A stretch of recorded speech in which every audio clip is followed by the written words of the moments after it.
occurring when you see it, but you may not be able to place a name to it. For example, people always think, oh, I own all of my front yard and I own all the way to the edge of pavement. When in actuality, there's about 10 feet of right of way that belongs to the city, county, or state, however, that you live in, because there is a need to install infrastructure beneath the ground that services your home, such as water, internet, cable, electricity, if you have underground lines versus overhead lines, for example. So that is maybe where the term right of way actually comes from. And so when we say infrastructure begins with right of way, then that means you can't build anything without first acquiring the land. This is no longer the wild, wild west where, you can just go and put a stake in the ground and that's yours. We have evolved into a society where you have to acquire that land, or at least acquire the rights to that land. And so as I move forward here with my presentation, and I'll move this share banner out of my way, I want to help you all understand what right-of-way is. So right-of-way is the right to pass over or through real property owned by someone else, typically with the permission of the owner of that property in the form of an easement.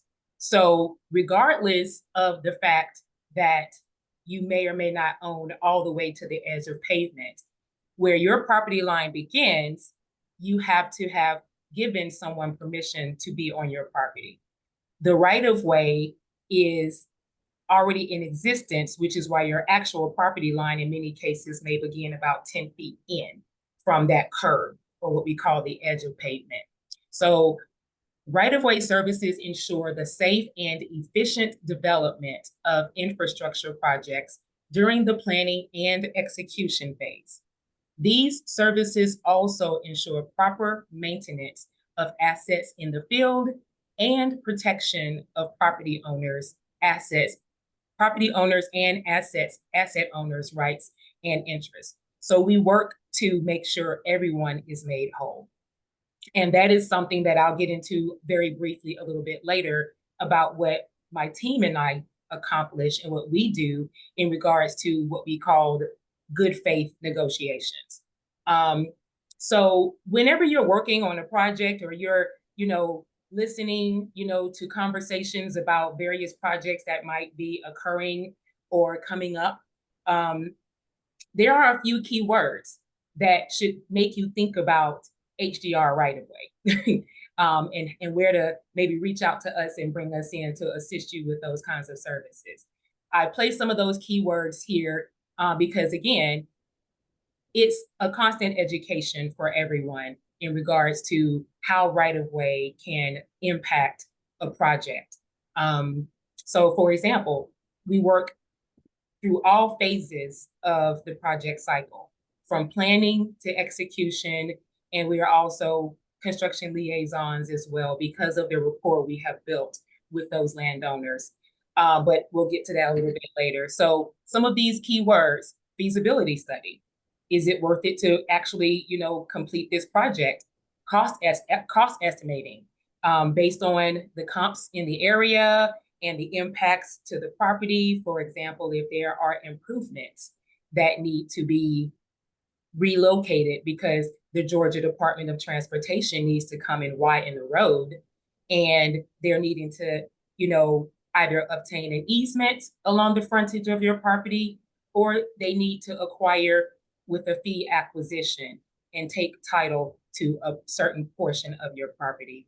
If you have, like, let's say a sign maybe that is within that easement area or within the fee acquisition area that's needed for the road widening improvement, for example, then that would need, to be included in the cost estimating for what it will take to complete this project, just for example.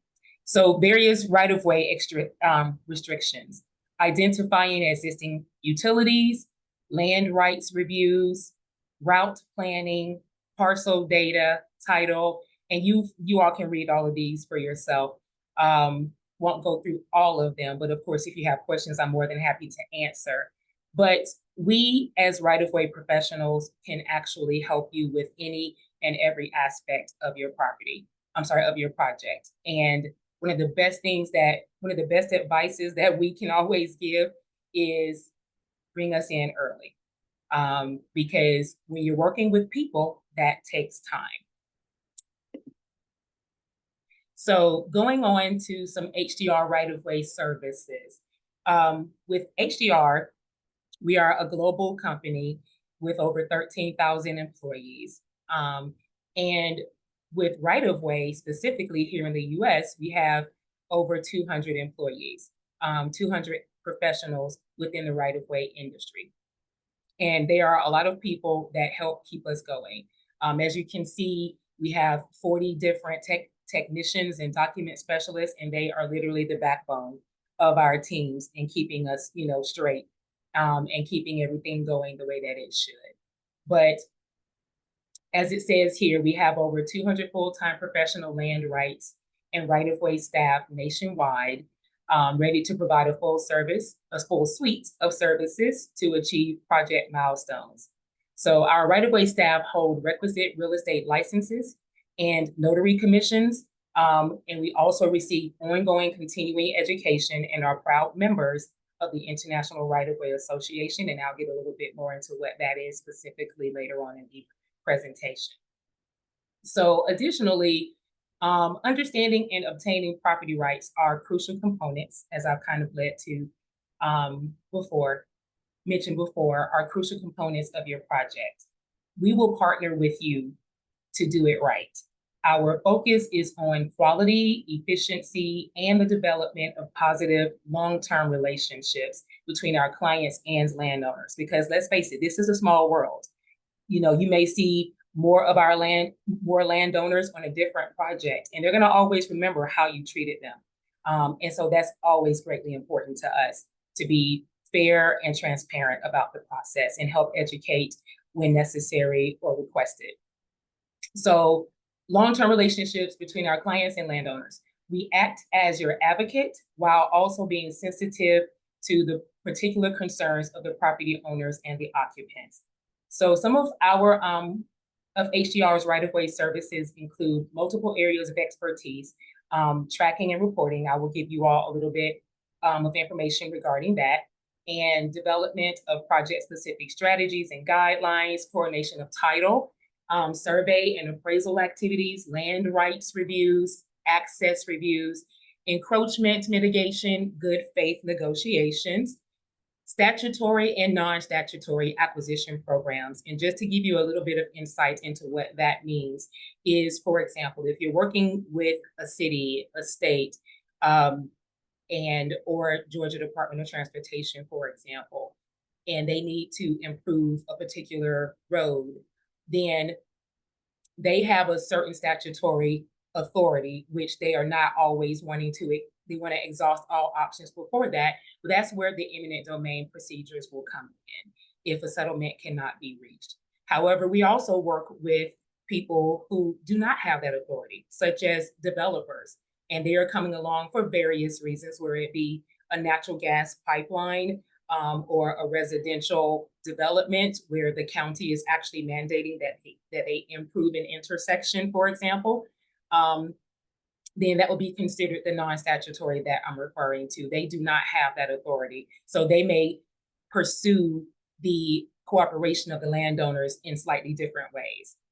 So restoration and damage settlement programs, that goes back to that construction liaison role that we can also play toward the end of the project once construction begins. Expert testimony and condemnation support, railroad, utility, and highway crossing permits. And we all know permits take time. So our goal is to be an extension of your staff and tailoring our services to your need. And this is just a brief, a quick snapshot of all the various office locations. This is not going to be all inclusive. in regards to the right-of-way staff that we have, but this gives you an idea of where we're located across the country. This is showing some of the leads and where they're located. As you can see, I'm here in Georgia, and we basically cover the entire country with our services. So this just gives you an idea of how widespread we are and in terms of the professionals, the right-of-way professionals within HDR and all the various areas and regions that we can cover. So tracking and reporting. So we have what we call inside of HDR is a proprietary program that was created in-house, and it's called OneView. And the reason that this is so impactful for a project and so helpful for a project, as you can see, you can take an entire project that might span a couple of 100 miles even, and put it in one place within this OneView program. And you can literally track the progress of what is happening with that project, parcel by parcel. And it also allows for us to keep all of the documentation for those parcels in one place. As a right-of-way agent, for example, we keep something called contact logs, where we must make sure that we are showing all of our efforts to reach out to a landowner. We're showing all of our efforts to make sure that we're communicating very clearly to them what the project is about, the benefits of the project to them, what they can expect throughout the process, the specific impacts, of course, to their parcel. All of that goes into a contact log because our clients want to be able to understand what's happening with their project and the progress that is occurring as well. But also we can keep those documents, we can keep the title work that has been completed for that parcel to understand who actually owns it. We can keep the appraisal information within this database as well. So it's literally a one-stop shop that allows for us to go in, and this is also accessible by our clients. We can share this and they can see in real time what is occurring with the project. I actually was managing a natural gas pipeline in North Carolina recently, and our clients were able to come in and see what was going on. They could also make changes to the route in which they were pursuing. They could make changes. I could make changes in reroutes if that occurred, that they could see. So it's a very, very useful tool that we are able to utilize within HDR right-of-way that helps keeps it transparent for our clients exactly what's going on at all times and in all phases of the project. And so the other thing that helps with right-of-way, with OneView, is that bottom screen that's in blue. We call that a dashboard. And again, as we are updating information in the background, this dashboard is helping them to see in a quick snapshot exactly what is happening, the progress, what's remaining, what's to come, and everything else in between. So I think I've explained this one as much. I didn't want to just go bullet by bullet, but wanted to give you all some information with regards to that and make sure I didn't skip over okay. So I've also mentioned previously how right-of-way impacts a project and its life cycles, all the way from planning to operations, to execution, construction, things of that sort. And so, hold on a second, let me just move this out of the way. So with regards to the various life cycles, you see there's a path that is going forward here. We have our planning support, our routing and siting support, our landowner outreach. This is very important within many of the projects, and it doesn't matter what type of project it is, because right-of-way is cross-sector. You know, we work on all kinds of projects, whether it be transportation, whether it be oil and gas, whether it be energy, renewable energy, things of that sort. So This is important for right-of-way to be involved early because we can do things such as the landowner outreach and help understand the pulse of the community or the stakeholders involved with that particular project to know how to move forward or how best to move forward. One of the things with regards to planning support is the title work, for example. We need to first understand who owns this property. We can go back 30, 60, 100 years in regards to the vesting ownership for a parcel. Again, I mentioned before, this is where the cost estimating would fall in, and reviewing and analyzing, excuse me, existing routes and land use and non-environmental permitting determinations is where this would come in for planning support. Moving over to routing and siting, this is where we're defining the project benefits to the immediate area, helping landowners, for example, understand the benefits of the project, any type of permitting that will be needed during this time. Agency coordination, maybe, utilities also need to be involved in the widening of the road. Just for example, we can help to coordinate the utility companies with Department of Transportation, for example. And then just, again, moving on to early landowner outreach. So, and with right of entry, that allows, let's say we are, negotiating with the landowners and things are going in a positive manner, but construction is coming up pretty soon. One example of this is where it's taking a while to actually get the document signed. Sometimes there might need to be a mortgage lien release if you're dealing with the landowner and their mortgage company has to be involved because there's a fee acquisition, just for example. Well, this right of entry, for example, may give the construction people early access to that property because everyone is on the same page, everyone is in agreement to move forward, and this will help with the timeline of that project, for example. So moving on to land rights acquisitions, this is where we define project-specific strategies and guidelines, and we're also making sure we are coming together with the coordination of the title. And then after that, there's a survey, which is the illustration of what is occurring on your property. A survey is completed, and then there's a plat that is created to illustrate these are going to be the impacts. This is where we need an easement. This is where we need a temporary construction easement, which of course is exactly what it says. It's temporary, and it goes away after construction. But sometimes they, in simple terms, just need somewhere to place the dirt as they're going through construction. And then also the appraisal. And that is where, as right-of-way agents, we are always bringing you that fair market value with regards to there's an appraisal. And with that information comes the ultimate offer package on that type of project. And so also expert testimony, we've already gone over that. So moving on to construction liaison. One of the projects that I was working on in North Carolina, again, this was a situation where it was a developer and they did not have any statutory authority, if you will.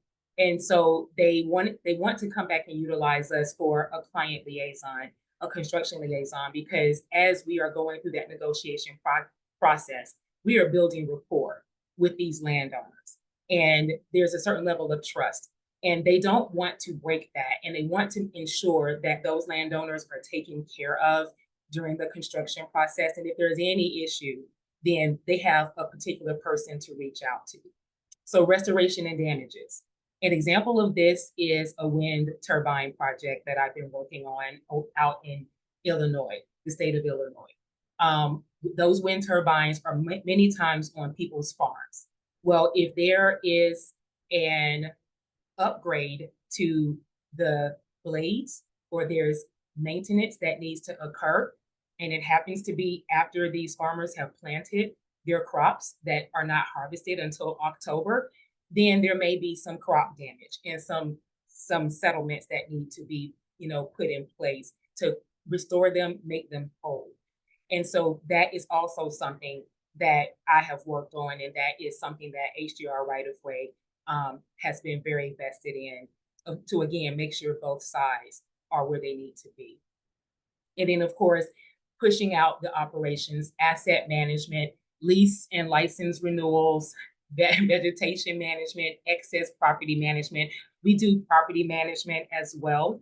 A great example of that is when we're working with the Georgia Department of Transportation and we're making sure that all of these properties, once the documents are signed, and making sure that all of the improvements are removed, anything that might need to be demolished parcel by parcel before construction gets out there, making sure that all utilities have been disconnected. So our people working in the field within the construction, they're not hitting, electrical lines or gas lines and, causing any damage or getting hurt themselves. So again, we go from the beginning to the end when it comes to a project within HDR right of way.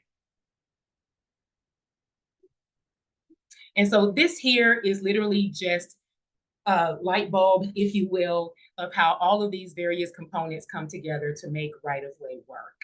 And so again, we start a project with understanding who's going to work, who has the expertise to work on a particular project that, whether it be, like I said, transportation or water, things of that sort. So we start there. And then we also understand and help the client understand the cost of this project. And then, of course, making sure that all stakeholders are communicated with. We create a communication plan because everyone is a stakeholder, whether it be the client or the landowner or the community activist.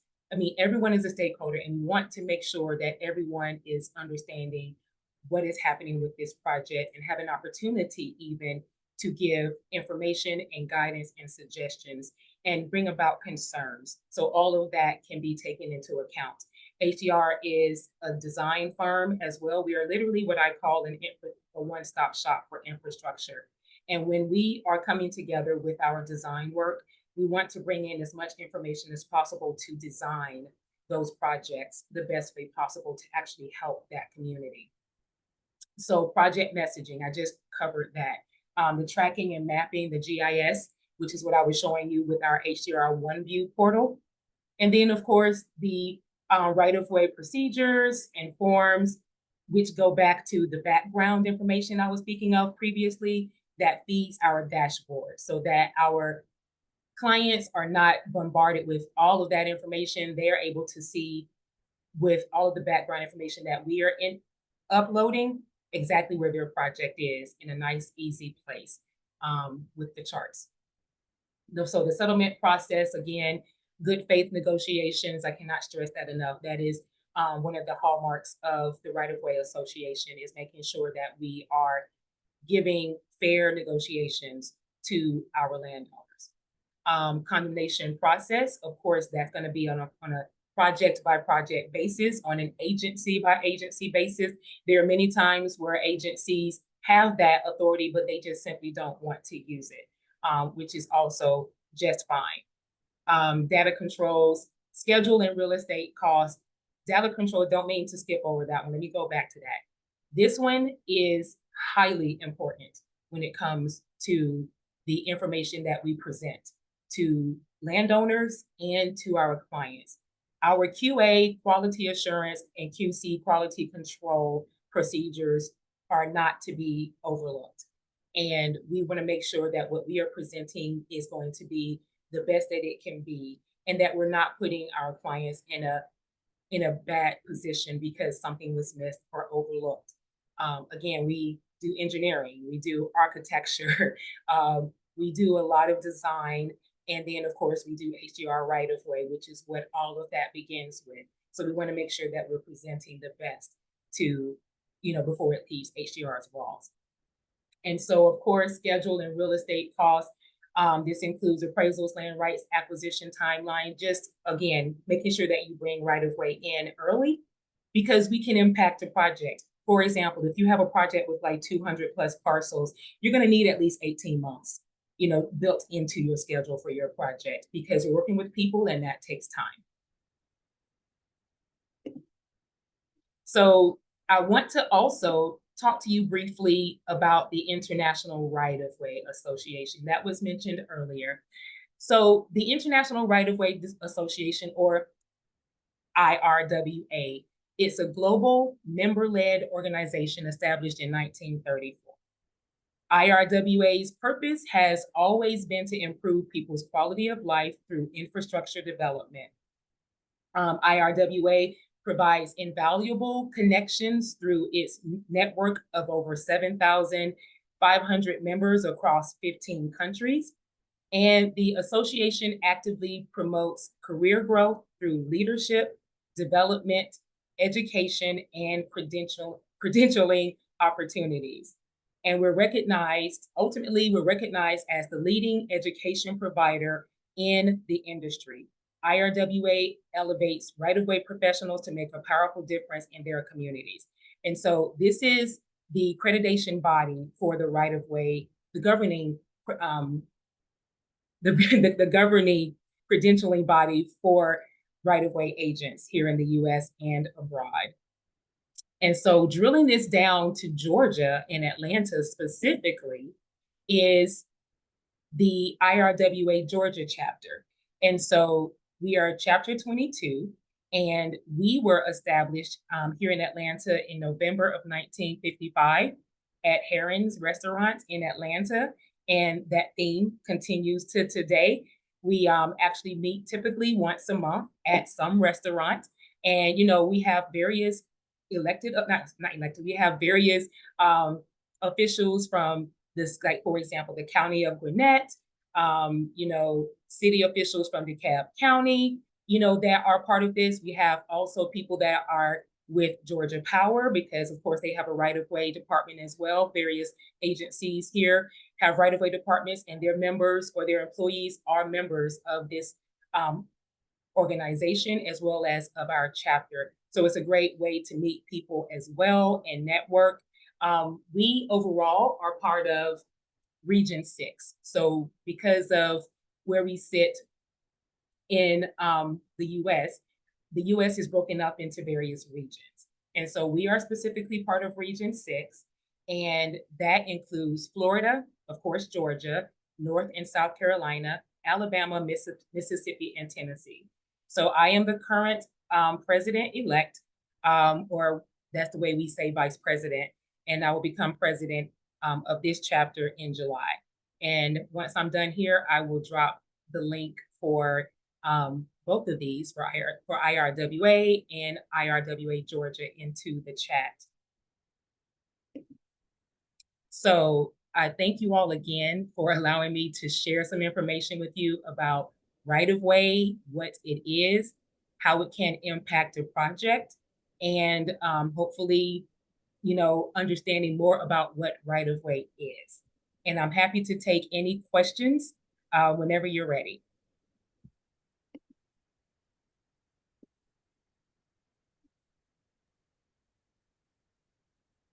I have a question. Yes. All right. Well, I have several, but I'll do one, and then we'll see what the peanut gallery has to say. So I know DeKalb County is going through huge watershed infrastructure, doing a lot of work Yes. to get the water right in DeKalb County in particular. Can you talk a little bit about that? Are you all involved in any of that, or do you know enough about it to share kind of what's going on in DeKalb with, because they'll have to cross a lot of properties to implement their work. Do you have some insight to share about that in particular? So I'm not specifically involved in that project. Within HDR, we do have various business groups, and we do have a water business group that is highly involved in various water projects around the metro area. So, but with DeKalb County, which is where I grew up, yay, I do not know specifically about that project. However, if it is a situation where they are having to go across, you said you were asking about them going across multiple landowners or areas, or? Yeah, I mean, Okay. yeah, multiple land. Okay, so with that in mind, that's going to possibly go back to what I was saying before about the existing right of way that is within most people's property, because it's going to bring you various services like water, like internet, like cable, like utilities or power and energy. My apologies. And if they are needing to bring maintenance to those existing facilities, they may not need to contact you in order to get your permission because they're already within the right of way, which would typically be about 10 feet if they are on someone's actual property. If they're in the roadway, then that's, of course, not going to be necessary for them to contact any specific landowner. But if that project does touch your land specifically, then the only thing that I can think of right now that they may need to reach out to you for permission for is if there's a lot of construction and they need to obtain some type of temporary construction easement, because many of these pipes are dug or trenched into the ground and they need to pull that land, that dirt out, and they may not be able to finish the project within 1 day's time. And they just might need to have some place to have their equipment stored. So without knowing many details about what's happening with that, that would be one way that you could be impacted as a. And then the second question is a little more general. So I love that slide that you had that showed the life cycle of your engagement. And it made me think as everybody drives past transportation, roadway, and improvements, it made me think, what are the opportunities for business owners when we see a project on the road and we know that all this infrastructure is involved? How do you all, I guess the quick question is, how do you all, do you subcontract? Mhm. Do you go to do you have procurement processes? How does the small business community look at a project and say, hey, I better be thinking about Kizzy in that presentation and what I should be chasing down? How do you all work with small businesses? I'm so glad that you asked that because that was something that I thought about as my presentation was anything I didn't get a chance to answer or talk about. So one thing that I love about, Atlanta is we have a situation where working on projects, there are going to be the primes and the sub consultants. So the primes are going to be the ones that actually go after the work, and they are awarded the bid. But many times there are those services, such as in many cases, we'll sometimes sub out title, we'll sometimes sub out um, appraisal work that, we are going to go and acquire or, obtain services from these sub consultants. How that can be impactful here is we work. Remember what I was talking about when I spoke about stakeholder engagement?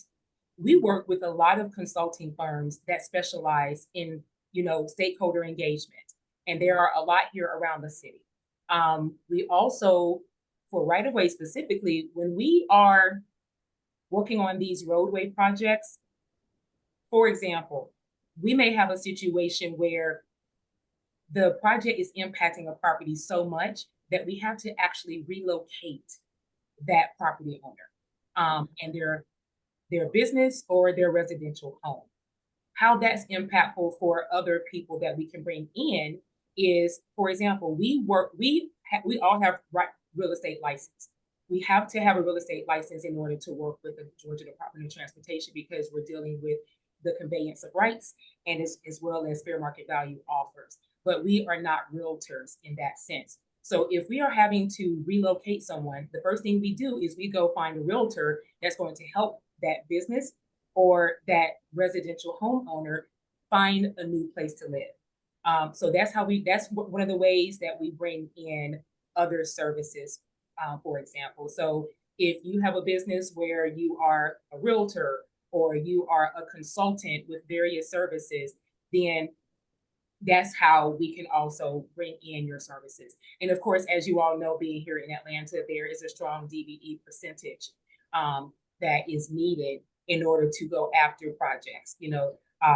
So women-owned businesses, minority-owned businesses, whenever we as a prime go after a particular project, then we're also showing within that proposal that we're submitting that we are going to be bringing on sub-consultants that meet that criteria, that are actually registered for as a DBE or a WBE. Hopefully that answers your question. Mm-hmm. Anybody else have any other questions? Kizzy, can you put your slide back to your contact information? A couple people are asking. Oh, in the sure. chat. Yep. We can do that for you now. So Kizzy, how about the EV infrastructure? Have you seen that? I Have you seen that play out? What's happening in that sector? So what's happening in that sector? So we actually have an internal public relations team here at HDR called Strategic Communications, or Stratcom for short. And I worked with them all last year because the ARC, the Atlanta Regional Commission, they recognized or were basically put on notice by Governor Kemp that he wants to keep Georgia as, you know, a number one place to do business. Apparently, we've been that way for about 10 years, and he wants to keep that going. Recognizing that, he understands that EVs, the charging stations, electric vehicles are coming. And that is a place where he can ensure that we keep that status. So with that in mind, the commissioner for the Georgia Department of Transportation mandated that he wants charging stations to be placed or installed every 50 miles along all major Georgia highways. So that is something that the Georgia Department of Transportation is going forward with. And so the Atlanta Regional Commission, what they have done is, as you all know, we are Metro Atlanta.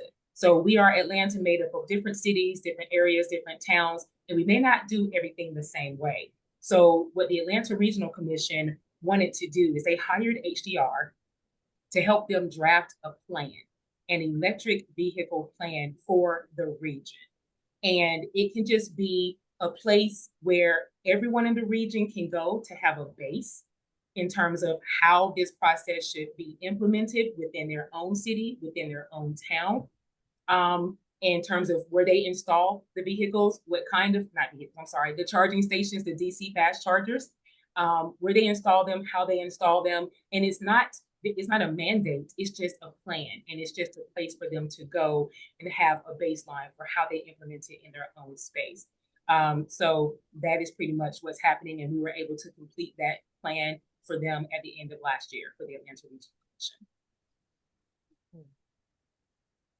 And if you were around at our event just 2 weeks ago, we had Kofi Wahisi from the Atlanta Regional Commission, and he talked a bit about that and shared their priorities in the EV space. So that's awesome. Yes, we work with Kofi directly. That's awesome. Yes.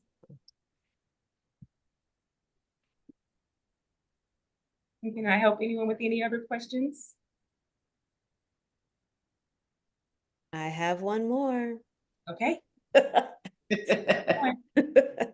Okay, so if you are, and I'm in this situation now with a client, I'm a commercial real estate broker. And so I have a client who has a property that they are going to buy, and it turns out that the Department of Transportation needed a piece of it for its project. Mm-hmm.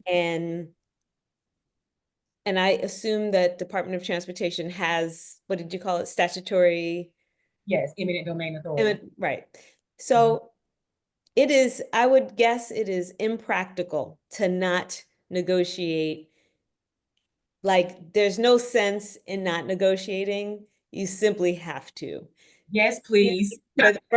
For the brokers out there, if you have an owner who has a situation from a statutory authority, don't fight it, embrace it. Can you talk about the impracticality of trying to fold your arms and ignore things and all of that? Yes, I can. So I'm very happy that you made that statement, because you know how sometimes people don't share information.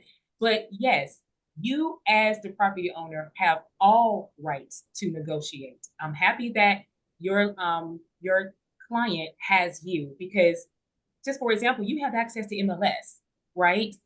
An appraisal is an opinion, right? So when we bring that fair market value offer to you, we're bringing it to you based off of an appraisal. Again, an appraisal is an opinion. And what that means is that if you don't feel that this cost per square feet or this cost per acre that we are offering you is sufficient, then the process is you have to come to us with a counter offer, but that counter offer must have justification, such as possibly 3 other comparable sales, recent comparable sales, to justify the increase or that counter offer that you are presenting to us. And that is just fine. You know, Georgia Department of Transportation and other, you know, eminent domain authority agencies, they are fine with paying what the difference is if it's justified. Because let's understand, these monies are taxpayer dollars and they have to be good stewards of those funds. If they were to be audited, then they have to show justification for why they paid this much to one property owner.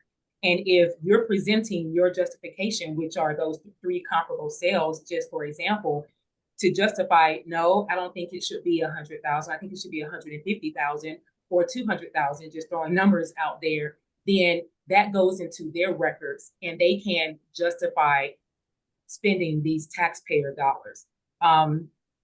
So yes, and then a more recent example, the benefit, or yes, don't just fold your arms and, you know, not cooperate, because if the agency has that authority, then although they want to exhaust all options, nobody likes, you know, having to go to court and, you know, having to, you know, take against the will, you know, without there being communication and settlement, things of that sort.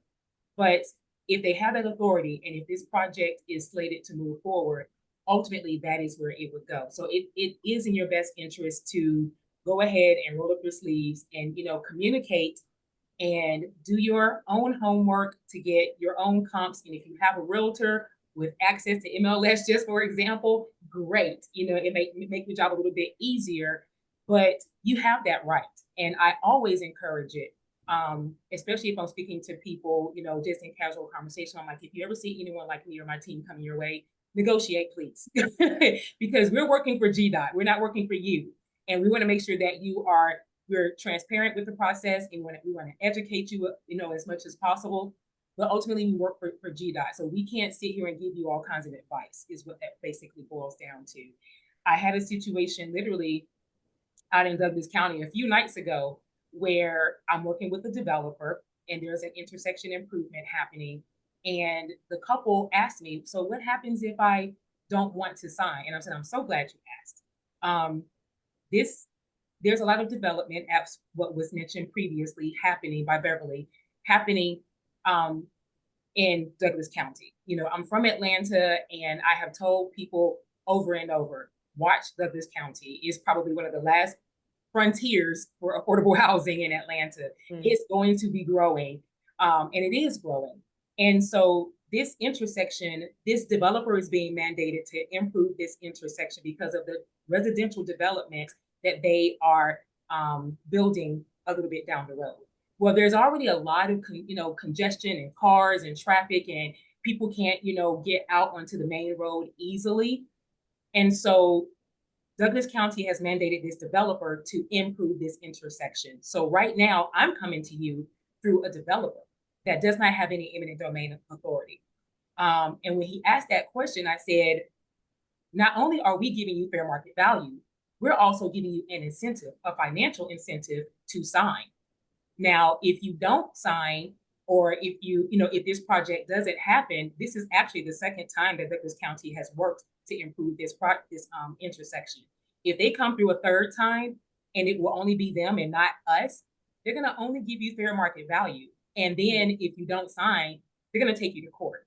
So that's the incentive to sign with me right now in this particular situation. So if that gives you any insight into, don't just fold your arms and not communicate with us. If we're reaching out to you, please communicate, because we are in it with you, wanting it to get to a place of settlement. Yeah, you will always pay more if it gets to that point. Yes. Yeah. And now, they still can't pay you more.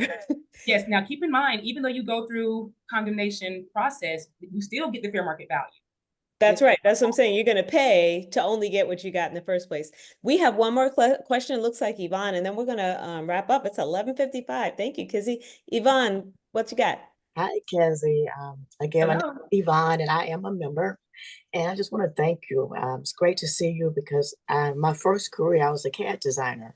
So I worked with civil organizations where we, of course, dealt with um, contracts and situations like this. And I tell you, of course, I was normally the only person of color and, of course, only female. But I just salute you. You're doing just a great job, and I'm happy to see you in that space. Oh, Thank you so much, Yvonne. I appreciate that. Thank you so much. All right. Yvette, can I close us out? Yes, ma'am. Thank you so much. Thank you, Kizzy. Yeah, Kizzy, thank you so much. We can all give her a round of applause or throw it in the chat, but that was really informative, and thank you. Of course, if we can have slides, that would be awesome. We can distribute them to folks if that's okay. And I hope everybody put their information in the chat, or will take the time to do that now, because we can save the chat, and if somebody wants access to it, we'll have easy access. Thank you, Yvette, for bringing Kizzy to us and announcing this event and being a great support of the Transportation Logistics Committee. Our next speaker is on second Friday, as usual, which will be, I don't know, whatever that is, April 8th or 9th, I believe, but think- second Friday, 11 o'clock. And we're gonna really get on the road, because this is more pertinent to folks that are in freight and logistics and trucking. And we're gonna be talking with OTR Solutions, and they are a factoring company. OTR has been a big friend to this committee, has supported our events. They have attended our events. They've been an enormous support. So we're happy to give them the stage, and they are a factoring company. And if you don't know what factoring is, I'm gonna have you go look that one up and learn about it. But it's basically a way to manage payroll and expenses and businesses where you need to carry expense for a period of time. It's an alternative to getting a loan. So great information. Let's see, what else? We had a great event about electrifying Atlanta a couple of weeks ago, and we are hoping to plan another in-person event very soon that will likely be about non-emergency medical transport. So just stay in touch with the Transportation and Logistics Committee, and just come to Tuesday Talks. If you're not a member of the chamber, join the Atlanta Black Chambers, atlantablackchambers.org. Best $300 you will spend, and supporting your community at the same time. So with that, thank you. Thank you. Have a great weekend, everybody. Thank you, Diane. Thank you. Bye.